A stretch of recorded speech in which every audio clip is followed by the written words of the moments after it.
Sa Marzu tal-2010 l-Air Malta għamlet telf ta' 23 miljun euro.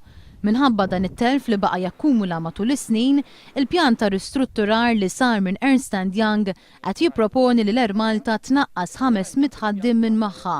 Xi ħaġa li Tonio Fenech, il-Ministru li taħtu taqa' l-linja nazzjonali tal-ajru, jaqbel magħha. Illi l-kumpanija tkun tista' topera b'mod iktar effiċjenti b'inqas nies għax m'għandix bżonn dawk in-nies kollha. Dominika Zoppardi fisem l-Assoċjazzjoni tal-Piloti irribatta b'dan il-mod.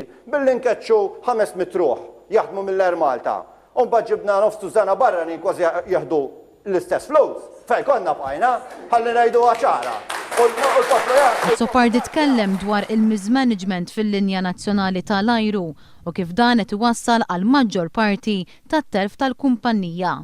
Il-problemi tal-Air Malta li llum qegħdin nitilfu mhux għax għamilhom dis-sena, ħafna minnhom huma kawża ta' deċiżjonijiet ħżiena fil-passat. Għaw klikka ta' nies li ilhom jikluha mal-Air Malta minn meta twaqfet. U għadhom jikluha u hemmhekk irdu nittakiljaw, hekk nifrankaw 30 miljun mill-nuqqasijiet tagħna li hemm. Mistoqsi minn John Bandi jekk tul dawn l-aħħar snin kien hemm mismanagement fl-Air Malta, il-Ministru Tonio Fenech ma weġibx.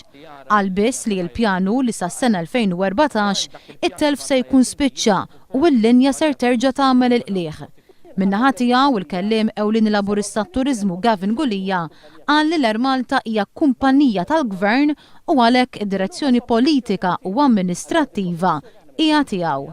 Jekk l-Air Malta ma nexxilix tilqa għal din il-kompetizzjoni, għal b'kull rispett ma nistgħux ngħidu t-tort tal-Air Malta, għaliex fl-aħħar mill-aħħar l-Air Malta hija kumpanija pubblika, hija kumpanija tal-Gvern, hija kumpanija tal-Maltin u Rawxin. Dwar ix-xiri tas-seba' RJs Gavin Gulija qal li kien żball li sewwa lill-linja nazzjonali tal-ajru 180 miljun euro.